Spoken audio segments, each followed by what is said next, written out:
This one thing will accelerate your healing more than anything else, more than any book, more than any video. And in this video, I'm going to dive deep into what this one thing is, but make sure you stick around for the entire video so you don't miss a thing.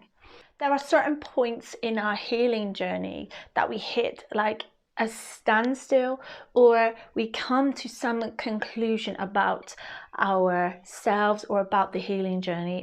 And sometimes there's that point in our healing journey where we are looking for somebody else to give us the solution.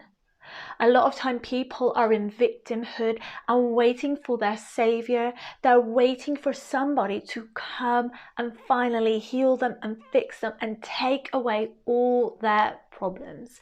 And I'm not saying that wouldn't be a nice thing, because yes, that would be super fantastic to just have all of my problems disappear,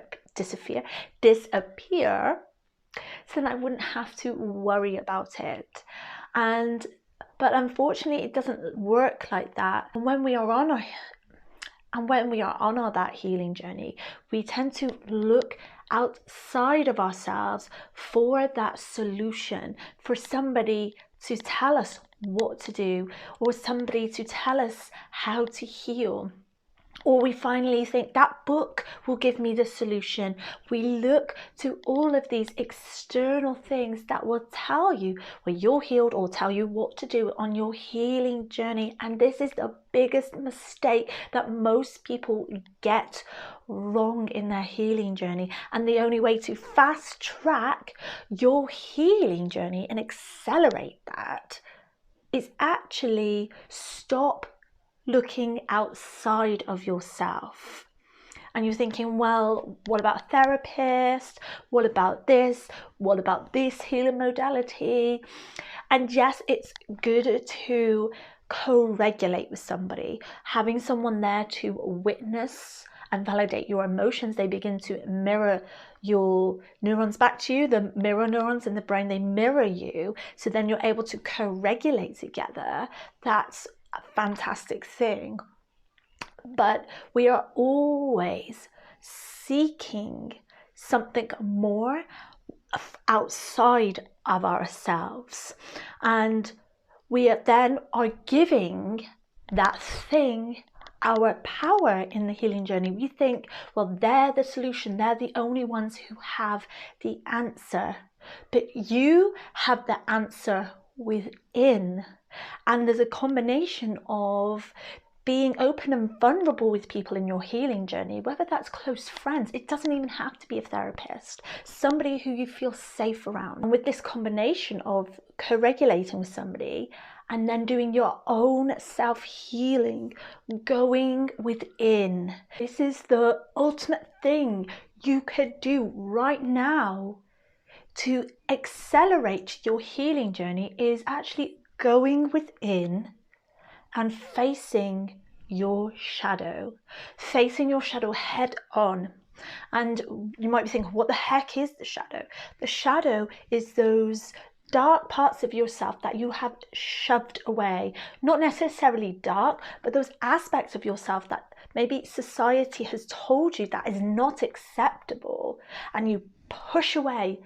So there are even parts in there that are so empowering and so much light in there that you've just shoved away because of your wounding from childhood, because you were told that was not acceptable. So it's about facing all that shadow, those dark parts of yourself, those parts of yourself that you have. It's about facing those parts of yourself that you do not like, or you were told that's not acceptable, and facing that head on instead of running away and trying to find some external savior or external thing to help fix you. It's about taking that radical responsibility on your healing journey and actually going within and sitting and being with your shadow.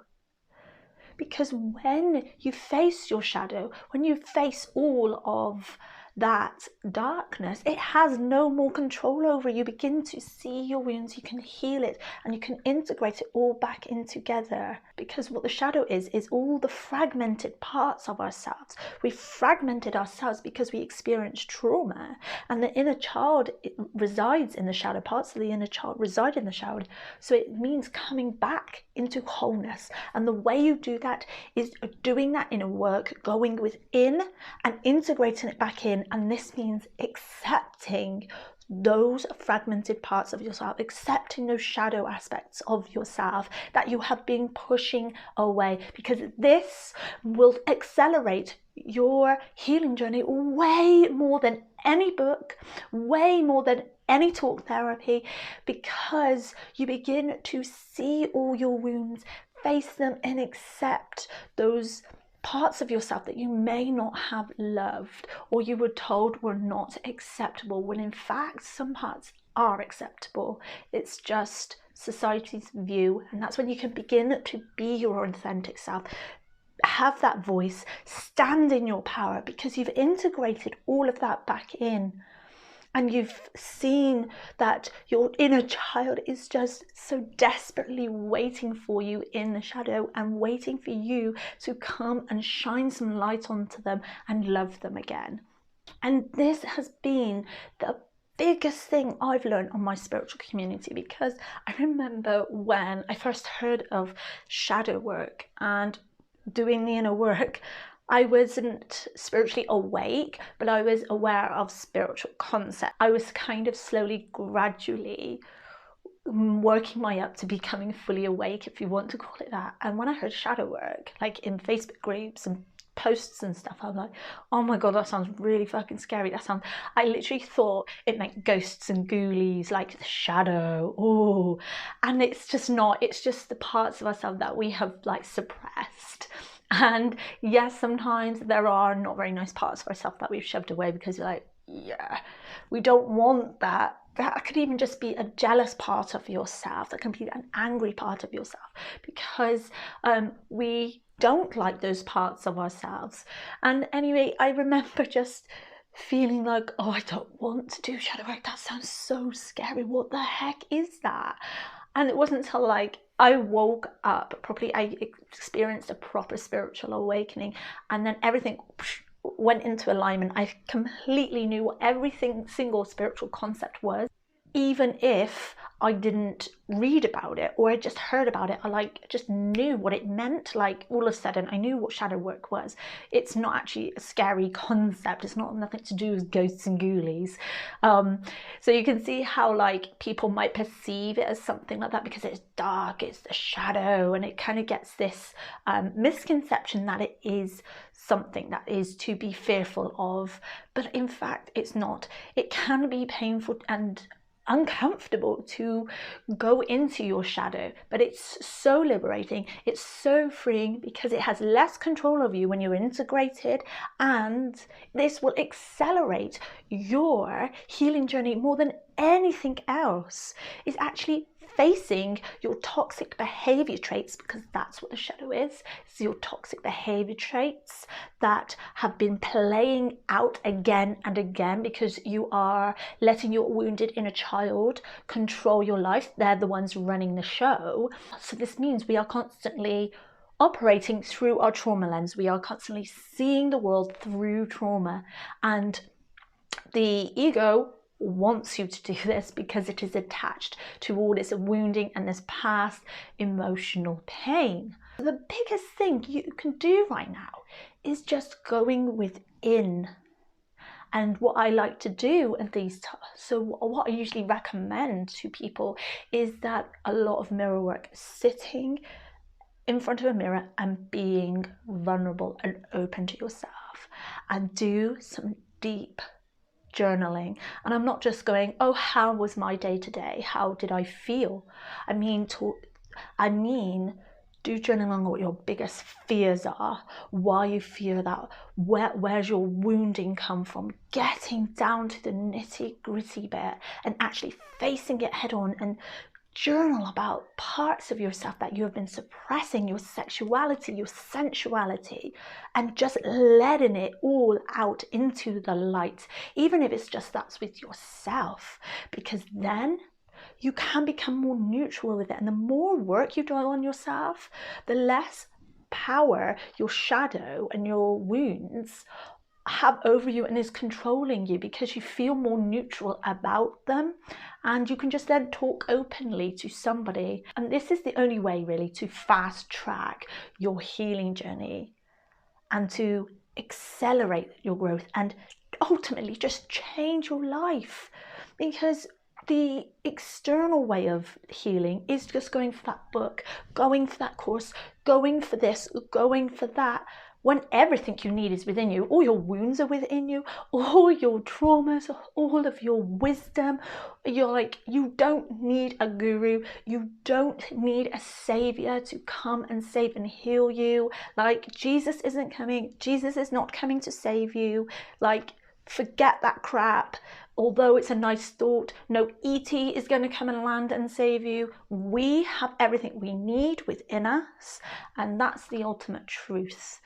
So I went a bit of a rant and tangent then, but you can see what I mean, and that then we can take that momentum when we begin that deep healing and inner work, when we have that momentum of that fast track, and then we can go and talk to someone and be open and vulnerable, because sometimes we do feel a little bit stuck and we do need just that little bit of a boost, just to give us that little bit of a direction that we need to go in next. And that's why I said, when you're open and vulnerable, even just to somebody that's a very good listener, somebody that's able to hold space for you, this is where you might need to go to next. If you feel like you've come at a crossroads, you don't really know where to go with your healing, especially if you cannot afford therapy, just confine in a close friend, somebody you have a really close relationship with, and you know you are safe and okay to express and be vulnerable. And if they judge you, well, fuck them, they are not a friend. So when you begin to take that responsibility, what you are also doing is you stop blaming everybody else around you, that external thing, for your wounding, for your shadow, for the way your life is. You stop playing victim, because we like to play victim because that's the ego. We like to be the role of the victim, and stop feeling resentful towards people. I think it's okay to be a little bit resentful at first and a bit angry towards people along your healing journey, because that is the natural process we go through. I found with myself in my own healing journey, I was feeling very angry, feeling very resentful towards my mum. I felt that internally, and I wasn't allowing it to be expressed. So I was getting snappy at my partner. I was getting easily triggered by my son. I was feeling like some anger was held within my body that I really needed to release. And one day I was just like, why on earth am I so fucking angry all the time? And then I just journaled. I did like 5 pages of journaling, just non-stop. And then I was able to release and just get angry at the fact that my mother and my dad were shit parents. Like, there's no denying that. And so this freed me, this allowed my anger to be there, because I realized what I was doing. I was trying to bypass my anger, because I had to be all like, oh, forgive them, because a lot of the time in our healing journey we think we have to forgive instead of feeling angry for a moment. And at first I was trying to forgive, and I realized I cannot just think my way into forgiveness. I have to feel that and like allow anger to come up and be felt and expressed, because I was feeling very angry. And now I'm more calm about it. I'm very much neutral. Yes, there are times where I'm just like, oh my God, my life wouldn't be like this if I didn't have a shit upbringing. I think we do get in those moments of victimhood. I think it's just natural as well for us to try and survive, because we think if we're the victim, we might be safe and we survive and we blame everybody else. So when we are taking that responsibility, we are going within. We are taking the responsibility to change our lives, and it becomes an empowering experience then. It becomes this sacred journey that we take ourselves on. And so it's never really about, well, what book can I get? Oh, have you got any book recommendations? What book do you like? I can do that. I always think about like certain spiritual teachers and I'm like, I wonder what books they read. And the thing is, it's, you know what to do, and you don't even need to look to me. I'm not going to be somebody that's going to be your savior.